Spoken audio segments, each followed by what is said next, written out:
Ponsel ini tuh bagus ya, bisa ngasih pengalaman yang baik. Tapi sebenarnya bosenin dan udah ketebak. Oke, di sini Fadil langsung aja kita review.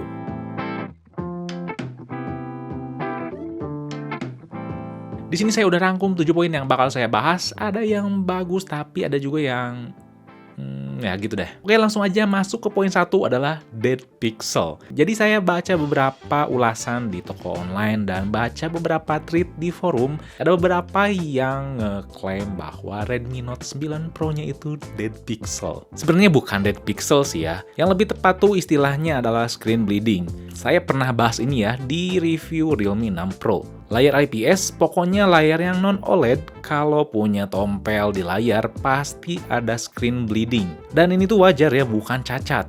Kalian bisa bacalah di internet ya masalah teknisan screen bleeding ini. Saya akan bahas di sini nanti terlalu melebar dan panjang. Pokoknya ini tuh wajar. Nah, terlepas masalah itu, layarnya tuh nyaman, responsif, enak dipakai, yang sebenarnya masalah warna, feel-nya sama aja sih kayak pendahulunya. Rasa seger dan beda selain dari hadirnya tompel itu adalah rasionya yang panjang, kini jadi 20:9 bukan 19,5:9. Jadi walaupun emang layarnya cukup besar tapi megangnya nggak terlalu lebar. Kalau ada yang protes kenapa layarnya nggak OLED aja, silahkan beli tetangga yang sebelah, karena kalaupun ini layarnya OLED pasti mahal dan kalian pasti protes. Tapi yang pasti karena layar IPS-nya ini tuh akurat, punya NTSC-nya 84%, jadi sangat nyaman, dan kalau misalkan kalian suka editing ini tuh akurat banget. Dan pasti juga jauh dari kata burn in. Kedua tuh bodinya chunky. Kalau masalah fisik itu selera ya, cuma emang Redmi Note 9 Pro ini tuh lebih panjang dan lebih gemuk. Lalu saya sih nyaman-nyaman aja ya karena tangannya gede. Di setiap sudut bodinya dapat dikatakan cukup tegas, jadi gak terlalu bikin kelihatan gemuk. Terus framenya juga dibuat matte, gak glossy, jadi enak dilihat dan dipegang. Dan akhirnya yang saya sangat suka adalah konfigurasi penyimpanan kameranya yang mengotak. Gak lagi vertikal ke bawah yang bosenin banget, men. Yang disayangkan finishing yang ada di warna hijau gak hadir di warna lain ya. Kan yang warna hijau tuh di bawahnya punya motif garis-garis gitu yang bikin cakep. Padahal ya di semua warna aja ya, tapi ya itu pilihan Xiaomi lah. Lalu walaupun Xiaomi ngasih tahu ponsel ini tuh tahan cipratan air, jangan coba-coba iseng sengaja bawa hujan atau berenang. Yang ketiga, banyak masalah. Nah, jadi berdasarkan pengalaman pribadi dan kembali berdasarkan baca di forum dan review penjualan toko online, banyak yang mengalami masalah ini. Mungkin sih emang sepele, tapi ini cukup ganggu dan krusial kalau misalkan kalian tuh orang awam. Jadi beberapa orang, termasuk saya, pas baru beli dan nyalain ponsel ini tuh langsung ke mode fast boot. Ya emang sepele sih ya, buat yang ngerti. Tapi sekali lagi ini tuh fatal buat orang yang awam, apalagi yang baru megang Android, terutama khususnya Xiaomi. Lalu kedua, masalahnya tuh ada di kamera. Terkadang ada tulisan nggak bisa connect ke kamera. Solusinya harus di restart. Emang ini tuh gak nentu ya, dan gak sering juga. Kadang 1 hari 2 kali, kadang 2 hari sekali, gak nentu lah. Dan ini tuh gak cuma 1 atau 2 orang ya. Menurut saya sih ada di software MIUI-nya ya. Semoga. Jadi poin ketiga ini tuh bukan masalah besar atau merupakan deal breaker untuk beli ponsel ini. Tapi emang masalah sepele tapi yang harus diperhatikan. Gitu ya, menurut saya sekarang vendor-vendor tuh selalu buru-buru ya buat ponsel, dan kadang softwarenya tuh belum mateng gitu. Mungkin kedepannya sih jangan kayak gini ya. Jadi santai aja lah gitu, jangan rusuh-rusuhan gitu. Keempat, tentunya baterai yang bagus. Ya ponsel itu bisa dikatakan tenang banget, gak usah sering colok-colok charger. Kalian bisa pakai sehari setengah kalau pemakaiannya jarang. Pokoknya no problem. Kalau ngecas pakai charger bawaannya juga cepet ya. Bisa ngisi baterai dari 8% ke 93% tuh kurang lebih nyampe sejam setengah. Jadi masalah baterai jangan dipermasalahin atau dipertanyain lagi. Kelima, performanya yang well done. Buat masalah penggunaan sehari-hari itu nyaman banget. Gak ada hambatan, smooth. Yang harus kalian tahu yang mungkin gak akan kerasa. Masalah pekerjaan ringan secara kertas ini tuh lebih baik dibandingkan Snapdragon 730G. Karena dilihat dari skor Geekbench yang single core-nya lebih bagus dari 730G.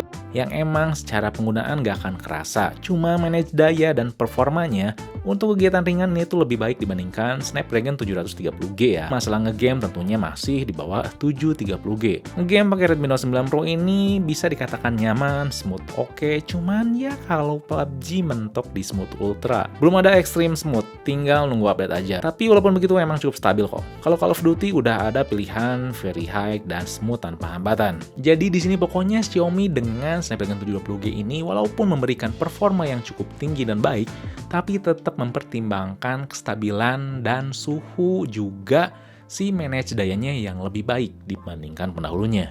Keenam, fiturnya itu lengkap. Redmi Note 9 Pro ini benar-benar paket lengkap ya di harga 3 jutaan. Tentunya ada NFC, ear blaster juga ada, fitur MIUI-nya juga lengkap ya mulai dari keamanan, kustomisasi dan sebagainya, gak usah dibahas lah. Yang saya suka, dia punya Z-Axis Linear Motor yang katanya tuh bisa ngasih feedback getar kayak ponsel kelas flagship. Dan ternyata bukan gimmick, emang beneran nyaman. Saya emang tipe orang yang selalu mempertimbangkan gimana feedback getaran dalam sebuah ponsel, apalagi waktu dia ngetik.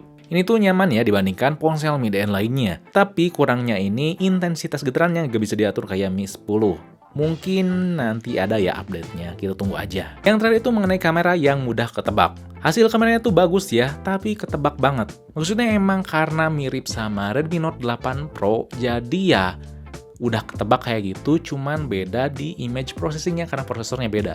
HDR, detail, warnanya baik. Lensa utama dan wide-nya bisa nyediain hasil yang saya suka. Yang ngerasa di-improve di sini adalah naik modenya yang lebih apik.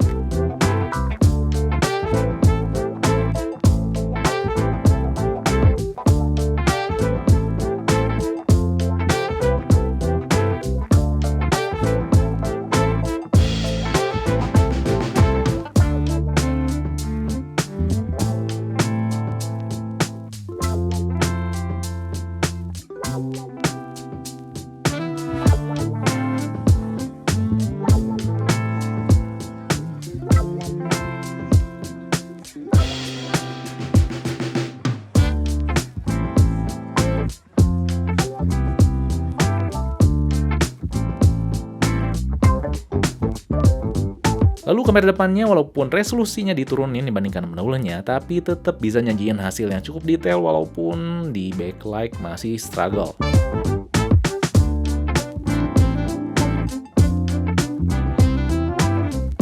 Tapi gitu kenapa ya masalah video kamera depan Xiaomi tuh selalu gitu terus gitu ya. Si resolusinya mentok di 1080p, si FPS-nya 30 fps, dan pokoknya kestabilannya juga standar gitu. Dan tentunya hasilnya menurut saya pribadi ya standar gitu, nggak jelek, nggak bagus. Kalau kamera belakangnya beda, bisa nyajiin hasil yang stabil, detailnya bagus, fokusnya juga cepet. Saya cukup suka hasil video kamera belakangnya, walaupun terkadang warnanya kurang natural. Dan tetap ya kalau kita gerakin cepet kameranya, warna objek yang kita ambil bakal beda kayak gini. Jadi AI-nya belum bisa ngikutin pergerakan yang cepet. Ini contoh perekaman 1080p 30 fps yang kelihatannya tuh stabil banget sih, kalian bisa lihat ya yang 30 fps nya ini cukup stabil, si HDR juga oke, dan fokusnya cepat ya, cepet banget gitu. Saya lumayan suka sih karena cukup stabil ya walaupun diambil jalan gitu sih. Warnanya juga, warna si daunnya nggak terlalu lebay ya, si di enhance-nya nggak terlalu lebay, si warna aslinya seperti itu, saya suka. Depannya Xiaomi tuh gak mau meningkat ya 1080p terus. Saya gak tahu kenapa belum mau 4K, cuman sih emang kualitasnya ya standar 3 jutaan sih ya. Si warnanya, si warna langitnya, detail muka saya lumayan di harganya, dan kalau misalkan di bawah jalan kayaknya seki banget sih. Jadi kayaknya masih butuh update ya. Dan warnanya kayaknya agak warm gitu sih, gitu kenapa ya. Cuman overall oke ya.